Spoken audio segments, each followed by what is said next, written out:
الشتاء يا جماعة، فصل الشتاء من أجمل الفصول في السنة يعني. بس أنا كنت عايزة أوصيكم على حاجات معينة تعملوها في فصل الشتاء يا جماعة، بما إنه فصل الشتاء الجو بارد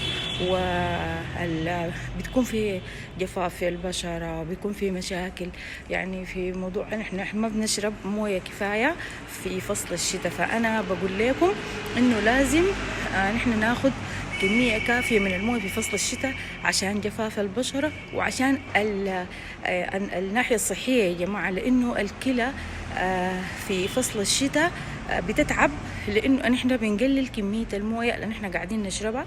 ويعني عشان كده أنا بتركزوا على إنكم تشربوا مويه كفاية.